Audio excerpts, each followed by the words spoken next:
Hi and welcome to Terry Talks Movies. This time around, I'm doing something a little bit different. I've got 20 ideas I've had about movies. I've got 4 different categories these things are in. I've actually got organised for once on the video. I'm going to be talking about my personal approach to movies, the movie industry, the delivery systems we have for movies, and the art of movies. Now, I've done a little bit of research. I've done a lot of thinking, and I should get started. I'll start with the industry. The movie industry is an enormous business. It's worldwide. It's networked across the planet. That's what movie festivals are about. They're networking nodes. But I've noticed over the past few years, the creeping propaganda in films. There's a lot more propaganda in a lot of very much mainstream films, which is a little bit concerning. We all know about the fact that Marvel movies' scripts were vetted by the US Defense Department to go easy on the US government, so that Marvel could then use a whole bunch of material that the US Defense Department offered them for making particularly the Iron Man movies and the Captain America movies. That's a subtle kind of propaganda. Well, let's call it what it is. It's censorship. And I'm not keen on that. I think it may become less of a thing as the movie makers of the future are not going to rely on physical objects for the backgrounds in their movies. So you can do a battleship without having a battleship. Things like that. But it's still something to be aware of. Now, I'm not a US citizen. US foreign policy is something I'm critical of. I do pay taxes to the US for my income on YouTube, but I'm not a US citizen. America's not the only place that does this. You can consider maybe the James Bond films are English propaganda, much more than British, specifically English propaganda, and always have been. So you can look at them through that lens and see them a little bit differently. China is doing a lot of propaganda. Movies like the 2 Wandering Earth movies are very much Sinophile movies and do have a cultural and ethnic bias about them. There's also a movie like Skyfire, the recent movie about a volcano erupting. It's a disaster movie made in China with Jason Isaacs starring. And that too has its own kind of bias and its lack of criticism of the Chinese government. All I'm saying for that one is be aware of propaganda in movies. It's there. You can still enjoy the movies, but just be aware of it, because being knowledgeable about these things lets you analyse them and, to be honest, not be sucked in by them. The second thing I've got for you is be aware of marketing bullshit. There's a lot of crap that goes on with marketing of movies. There's a lot of spin that goes on with marketing of movies. There's a lot of false information being given out about movies as they come out, particularly when they get above $100 million budgets. There's a lot of stuff that goes on there where they're pushing the movie, they're promoting it. Half the time they know it's crap, but you've invested a lot of money into a second Joker movie, and you're trying to spin it as best you can. You roll out the actors, you give them a little list of things to say and not say, and you promote them dishonestly. When you know a movie's crap, you're kind of in a corner. You spend all this money, you want to get as much of it back as you can, but in your dear little squidgy heart of hearts, you know that it's a piece of shit. No, of course, the answer there is don't make a movie that's a piece of shit. But people do, and they end up being in that situation where they've got to push that shit uphill. So just be aware of that. I found that particularly with Joker Folie à Deux, there was a lot of stuff going on with that movie. There's a lot of stuff going on with a number of other movies that aren't very good at all. And that kind of cheeses me off, because those media outlets that are promoting that could be promoting interesting films, and they're not. That then links into the third point I've got. There are bad actors and there are bad actors. The bad actors, of course, like Jared Leto and a number of other people who make monstrously bad decisions in their choices when they're acting. I'm kind of amused by that with Jared Leto. Every time I see him in a movie, I just watch what he's going to do wrong, and the stuff he's going to do poorly, and the stuff he's going to make people cringe with. And it happens in every Jared Leto movie, regardless of which one it is. But then there are bad actors as well. One of the things that cheeses me off more than anything is, if you see a movie reviewed on morning television, for instance, or on any large media outlet, and the person representing the media outlet is interviewing the actors, and they're having a little joke, and they're talking about the movie, and they're doing all of that to and fro and hobnobbing with the stars, that's not a movie review.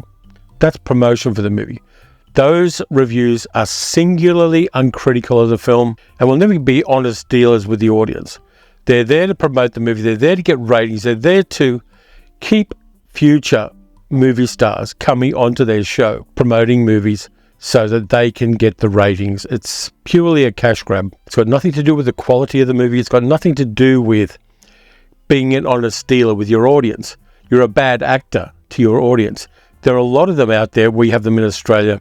They have them overseas. Those reviews are never worth watching because you will learn nothing from them. They're purely there to stroke the fur of the stars, who are like pampered Persian cats, and to promote the channel and the show and the ratings for that show. Bad actors and bad actors. Fourth point I've got for you is, a lot of movie studios don't want you to own movies, which is kind of weird and kind of odd. They want you on the subscription bandwagon. They want you to keep paying for it over and over again. I mean, I've got to pay my annual subscription to Disney Plus at the moment. It's coming up in November and it's just gone up in price. But I get enough value from Disney Plus to do that. And I'm kind of in a corner myself because Disney is not releasing physical media in Australia anymore. So if I want to get a physical copy of Deadpool and Wolverine, for instance, and I might well do that. Middle-aged good girl and I enjoyed the movie. I have to pay a premium for that. I have to get it from overseas. It's probably going to cost me $50 or $60 to get a copy, which is no small amount. So movie studios want you, basically they're pushers. They want you to keep getting their drugs. They'll give you a sample of it first for a month, and then you've got to keep paying to get your fix. Whereas if you buy a movie, you've got it. It's there anytime you want to watch it, anytime you want to get the nostalgia buzz, anytime you want to look at it before the next one comes out. It's there for you, and you're not paying anything more than you paid originally for that film. Movie studios are not your friends. Weird things like Disney adults really amuse me. They're cultists in so many ways. They will watch and buy anything Disney puts out because they're hooked into that particular worldview. What they are is cash cows for Disney. It's an odd situation. And I don't mean to crap on Disney more than any other studio. Jeff Bezos owns a bunch of studios now. And he's a person you wouldn't want to hold your wallet while you went swimming. Movie studios hate this room. They would loathe the fact that I have several thousand movies in this room, most of which I enjoy, some of which I will watch numerous times. They would rather I keep paying them a few bucks every month to watch it, rather than, for instance, paying out, I think, $30 for Frankenhooker and enjoying it whenever I like. The subscription model is a weird one because at a certain point, it encourages piracy, and that's my next point too. I haven't heard a lot from movie studios lately about piracy. It's happening. Anytime a movie is released to a streaming service, I can go on a torrent site and get a copy of it if I choose to. I'm not saying whether I do or not, but if I choose to, I can do that. I don't recommend you do it for quality films, but if it's a movie that you just kind of think, do I want to watch it? Maybe yes, no. I wouldn't be crying any tears if you did avail yourself of torrents to watch that movie. But again, I'm a physical media guy, so that's my preferred option for anybody who wants to watch a film. But it's very strange that studios aren't talking about piracy anymore, even though it is readily available. They probably want to keep it on the down low so that people aren't aware of the fact that rather than paying you $15 a month, you can watch pretty much what you want by means which do not enrich wealthy Californians. By the way, I've got 20 points on this list, so buckle in. And I've only done 5 of them so far. Let's talk about cinemas themselves. The delivery system for movies first run. I know a lot of people wait until a movie is available on streaming or on physical media, but I still love cinemas. I love going out and watching a movie, sitting in a cinema, and then going out for a bit of lunch. It's a joy for me. It's a fun thing. Doesn't have to be particularly expensive for me because I've got certain advantages being a film critic. I get in to see a lot of movies without paying for them. I pay an annual subscription to the Film Critics Association and get the movies that way. But just as a personal thing, I love cinemas. For me, they were a sanctuary during my childhood. I was beaten up at school. I was beaten up at home. Sitting in a cinema for an afternoon matinee on a Saturday was freedom for me. It was a place where I didn't have to worry about a parent. I didn't have to worry about being beaten up. I didn't have to worry about any kind of hassle. I could sit down, watch 2 movies and a cartoon and maybe a newsreel if I was unlucky. Enjoy myself, be around a whole bunch of other kids and just groove to cinema. And so for me, cinemas were my churches in a sense, without all the theological crap. I have a deep and abiding love of cinema. one of the things, and I've got Luna down here, by the way. Luna, you want to come up here? There she is, and she's not going to stick around. Say hi. Hey, baby. But for me, cinema should be more than just boxes you watch movies in. Back in the 80s and 90s, when brutalist architecture was a big thing, cinemas were really utilitarian. When I was living in Sydney in the 80s and 90s and 70s as well, you had a couple of choices. You could go to the new cinemas, which were very utilitarian boxes with hard-wearing carpet on the floors and weird geometric light fixtures on the ceiling.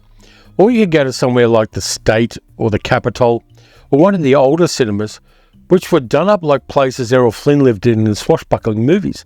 They were incredible palaces for cinema. The State and the Capitol are still in existence. They got saved from the Wreckers Ball, and they're now for live theatre productions. It was really weird once upon a time going in to see The Wicker Man in the grandest cinema in the Southern Hemisphere, a place that had statues and marble staircases. I think the cinema should be more than just a box to watch movies in, even if you don't go grandiose like that. I like a cinema that's got a bit of style and a bit of class to it, which is why I like going to the Sun in Yarraville. It's a classic cinema redone. Before it was renovated 30 years ago, the place didn't even have a roof, but some people had some imagination and put 8 boutique cinemas into the Sun, and they kept the style of a classic cinema. And that's something I love and something I want to retain in cinema. If I was a billionaire and I built cinemas, which is what I would do if I was a billionaire, I would be building classic cinemas with a bit of style and a bit of grace about them. I would probably do free popcorn, because popcorn costs you fuck all. The other side to that for me is, next point, I love cinemas, but I'm a bit afraid they're dying out. A lot of people are waiting for the streaming services and are waiting to watch things on physical media, though that in itself has its problems. But I'm a little scared that cinemas are dying out and they'll become boutique things like live theatre is. Once upon a time, there was a lot more live theatre in the world than there is now. And that then dropped to a lower level of abundance. And I think cinemas may be going that way. And I'm a little concerned about that. I mean, I would love to have a home cinema with 10 reclining chairs and a Dolby Atmos and all the other bells and whistles. That would be ideal for me. But I don't want cinemas to die out. I love them. I enjoy them. I don't buy food when I go to the concession stands there. I usually sneak my own in because I'm a cheap bastard. But I love cinemas as cultural institutions, and I want them to continue, but I am a bit worried that they are diminishing. We will wait and see about that, but I'm just aware of that, and I've got my concerns. And then I had a thought. A little light bulb going off above my head, and I'll probably put a light bulb up here. The Australian government gives a lot of money to people to make movies. Baz Luhrmann gets incredible subsidies from the Australian government to make movies, even when he's not making movies about Australian subjects, when he's doing F. Scott Fitzgerald adaptations or hagiographies about Southern Mummies Boys. So he gets millions of bucks to make movies in Australia and, of course, give Australian technicians and talent jobs. Why doesn't the government give money to cinemas to keep them open? Why don't they renovate a few cinemas and go into co-ownership deals with people who are interested? There are a lot of country cinemas out there that are just waiting for somebody to throw a few bucks at them, get them renovated, and then twice a year throw a movie festival and keep them open for the local people at other times. I think there's a market there for governments to subsidise cinemas.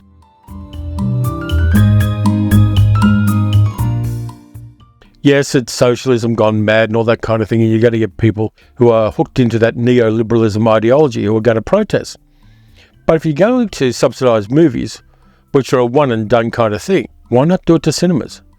Get the cinemas to show, here in Australia, get them to show Australian movies on a certain percentage basis. So get them to show Wake in Fright, and get them to show They're a Weird Mob, and get them to show Caddy and Newsfront and all the great Australian movies that are out there. They subsidise other arts, let them subsidise some cinemas. I'd be happy with that. Now let's talk about the art of cinema. And here's something that I find really interesting. There's a YouTube channel that Criterion does called the Criterion Closet, where they get filmmakers and actors and other people in the industry to go into this closet, which has got every Criterion movie ever released.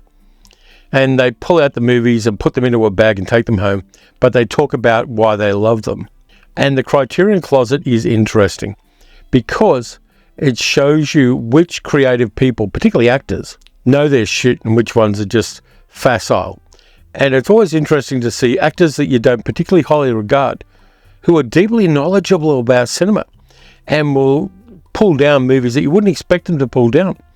And you get lots of creators, lots of writers and directors and producers and other people going into the Criterion Closet and pulling down movies that amazed me. Movies like foreign language films I wasn't aware of. There's a lot of people that are big into Agnes Varda, and I love Varda's work myself. So anytime somebody goes into the Criterion Closet and pulls down a movie that I know and love, like Tokyo Story gets pulled down a lot, I follow up on their work and go, what did this person make? Would I be interested in the movies that this person has been involved in? So if you want to stretch yourself out and go in a different direction with your movie viewing, hook up to the Criterion Closet YouTube channel and just see what people pull into their bags and the amazing breadth and depth of knowledge that people who make movies have about movies. I just love the Criterion channel for that.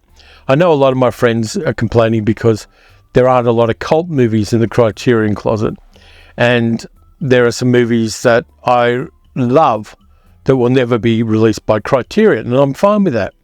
A lot of Vinegar Syndrome and Severin films, for instance. But the Criterion Closet is useful because it can tip you off to things you might want to see that weren't on your radar. My next point is look for new people in cinema. Innovation in cinema always comes from outliers. It comes from weird video store clerks like Quentin Tarantino. It comes from obscure Australian women directors like Jennifer Kent. It comes from Coralie Fargett. It comes from all sorts of different people who aren't in the mainstream. They're not Nepo babies. They're not people who have had a long history in the cinema and are well known.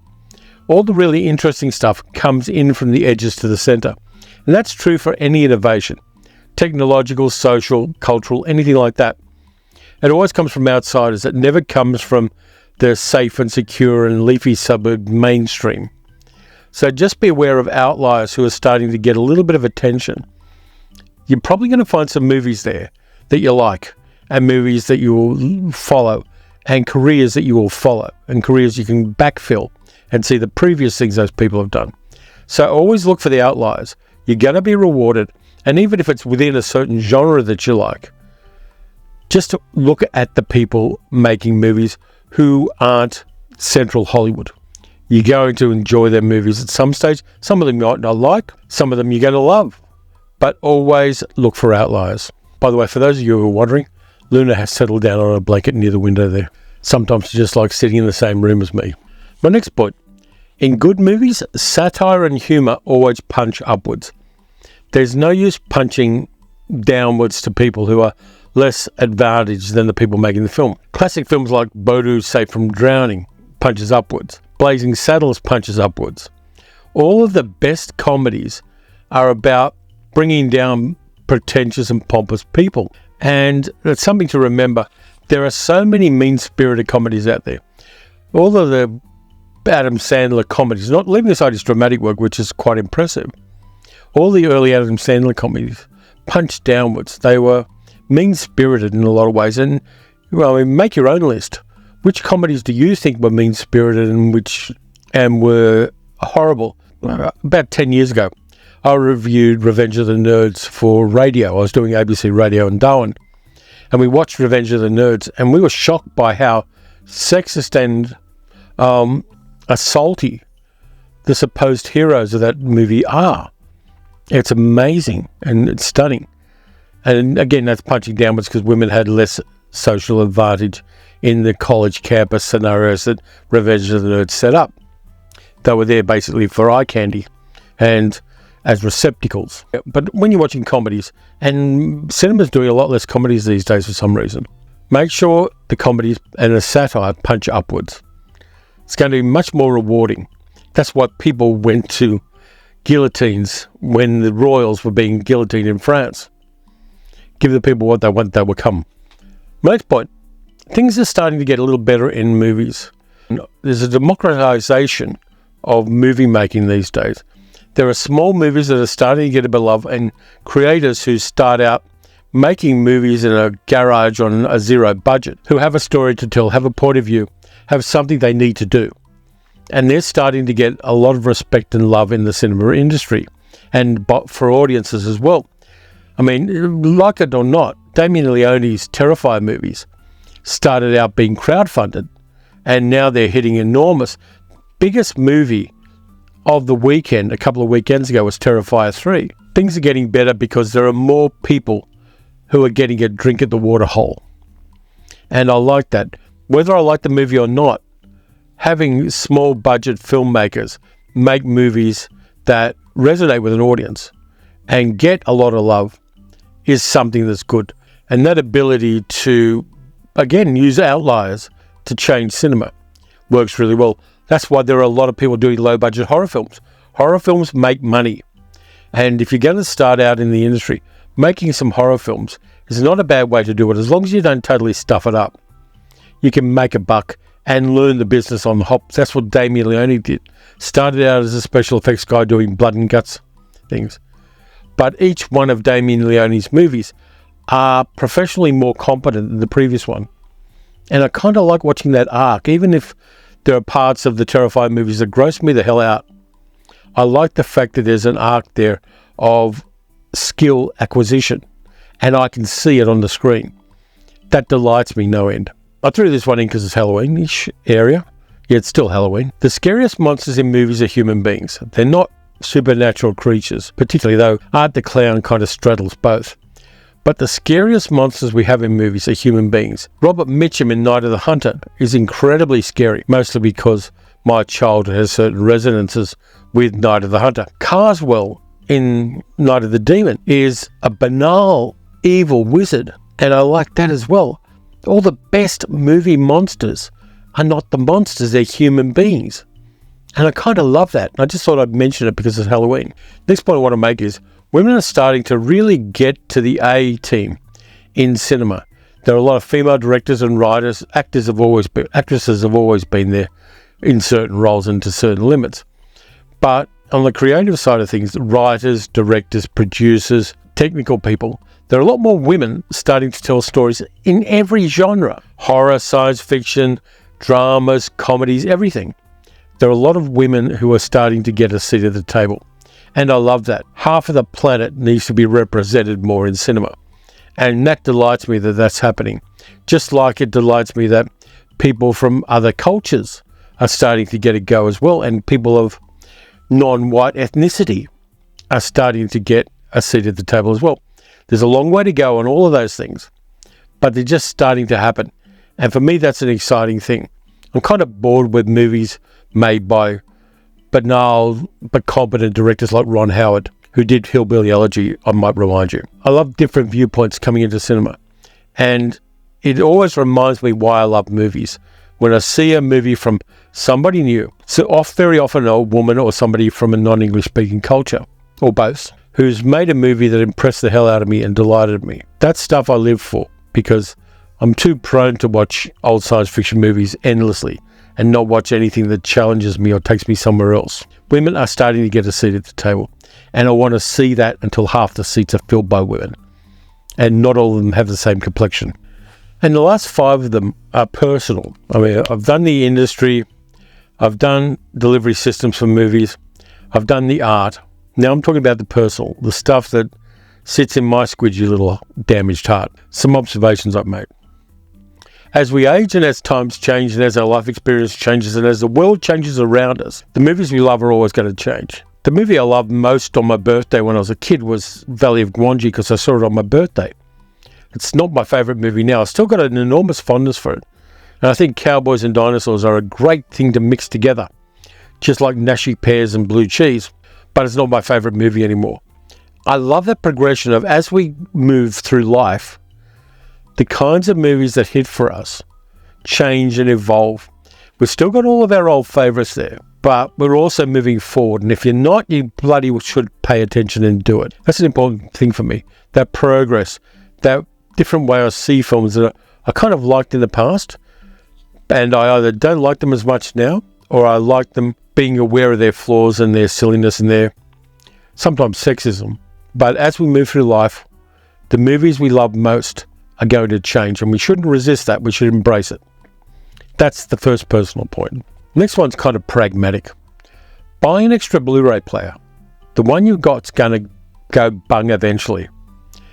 Here in Australia, we've got fairly inexpensive region-free Blu Ray players, but save up your shekels, and when you've got enough of them, buy yourself an extra Blu Ray player and put it in the closet, because inevitably when you want to watch something you really love, or you just got a new disc in, your old Blu Ray player is going to go belly up and you'll need a new one. It's always good to have a little spare there, just like you have a spare tyre in your car. I've got a spare Blu Ray player. It's not a 4K, but it is region free. So most of the things I've got I can watch. If my 4K player goes, I'm going to have to buy a new one, but because they cost a bit more, I'm not future-proofing that. If you got the bucks, get a spare 4K player. What the hell, do it. But get yourself a spare Blu Ray player, because inevitably you're going to need it. That's my second tip. When you go looking for movies, particularly if you're going to thrift shops, op shops, whatever you call them, just be prepared to wade through a lot of crap to find some good stuff. And sometimes you won't find good stuff, but you'll find okay stuff. And you go, yeah, I kind of like that movie. I think I'll get it. It's going to cost me $2. I can watch it and then I can give it back to the charity store if I want to. But it's not streaming anywhere at the moment. I may well keep it if I decide I like it more. But just be aware of the fact you're going to go through a lot of Judd Apatow movies. You're going to go through a whole bunch of seasons of Friends. You're going to go through a whole bunch of Mad Men's turning up in a lot of op shops these days. All the seasons of Mad Men is turning up there. The Simpsons, lots of random seasons of The Simpsons, which I think is up to 150 seasons these days. But you get a lot of that. And you get a lot of Gossip Girl and stuff like that. So you're going to wade through a lot of things that have no interest to you. I always consider it like panning for gold. You've got to get rid of a lot of pebbles before you find that little glint of something. But you will. You'll find some interesting stuff that you weren't aware of even. Or maybe you were aware of it and you couldn't find a copy of it. But just be prepared to spend some time wading through the rubbish to find the stuff you want. And you'll be delighted by the fact that you've spent $5 and got 3 movies that you really enjoy. Just be aware of that. The next 2 are pretty good, so wait around for them. This one's going to be controversial because my channel does really well on this. Nostalgia for old movies is a glue trap if you're not careful. You know those glue traps, they used to have those little boxes with glue in the bottom of them, and you put them out and cockroaches go into them and get trapped? Nostalgia is a glue trap for movie buffs. Don't get trapped in only watching old movies that you liked when you were a kid or you liked in your adulthood, but a long time ago. That's a glue trap. You get stuck there, and you can, if you're not careful, stay there and not appreciate a lot of good things that are coming down the pike now. And that's something I constantly am aware of on the channel. I'm doing Science Fiction Saturday, but I'm trying to put in new stuff as well as old stuff. The old stuff does really well on the channel. If I throw a whole bunch of 1950s science fiction movies at the channel, they will do really well and I'll get a few extra dollars for them. And they're the videos that rate highest because the algorithm thinks my audience is in the glue trap. But a lot of you watch my channel a lot. Stick around for the movies that are new. There's going to be some good things that you weren't aware of. And you can unstick yourself from the glue trap of nostalgia. I'm big in favour of old movies. I love them intensely. But I think just only watching them isn't healthy for you. It makes you dismissive of things that are good, but are maybe a little newer.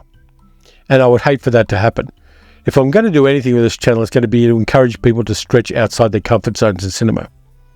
And I want to do that. I want to continue to do that. And I love that in myself. And I'd love that for you as a movie buff. Nostalgia can be a glue trap. Just be aware of that. And the last one is my favourite. That's why I saved it for last. Watch that movie. And what do I mean by that? You know that movie that all of your friends have said you should watch because you will love it, but you haven't because all of your friends told you to watch it, and you haven't got around to it, and you got distracted watching Lord of the Rings for the 87th time, and then you went on to watch Star Wars prequels, and then you went on to watch 3 seasons of something that came out 10 years ago. Watch that movie. Watch the movie that the people who care about you, and the people who know you, and the people who recommend things to you suggested that you watch. For a start, you've got a group mind there working to your benefit. All these people are saying to you, you're going to have a good time with this. I love this and I hope you love it. If you don't love it, that's okay. but I recommend this movie to you. So watch that movie. And keep watching that movie, because inevitably, if you're a film buff, friends are going to tell you things to watch. And that happened with me with a bunch of things. I was hearing about Tokyo Story well before I watched it. I was hearing about a whole bunch of other films well before I watched them. It was 15 years before I watched Jacques Demy's Young Girls of Rochefort, because I saw a bad review of it, but people said, you will like this. You should watch this movie. You should watch those musicals because they're beautiful and wonderful. And Umbrellas of Cherbourg is perhaps the ultimate date film. So watch that movie that people recommended to you out of love, because you will take yourself in a new direction and you will be accepting that love from the people who recommended it to you. So I think I've got 20 there because I've crossed out everything on my list and there's 20 things there. Let me know what you think of this format of video too, because it's a bit different. It's not about a specific film, it's about all of film. And I enjoyed doing it too. I just got all this stuff off my chest and I'm feeling wonderful. Let me know what your lists are and the things that you would put on a list like this. And by the way, thanks a lot for watching. Usual things, like, subscribe, hit the notification bell.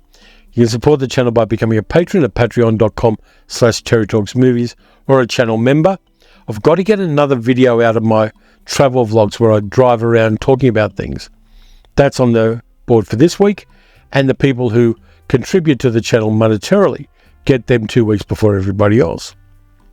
So next up, we've got the Wednesday video, and I've got a few ideas for that. And then we get Science Fiction Saturday again. So until all of that stuff happens, watch some good movies, watch some bad movies. Watch some movies that people recommended to you out of love. I'll catch you next time.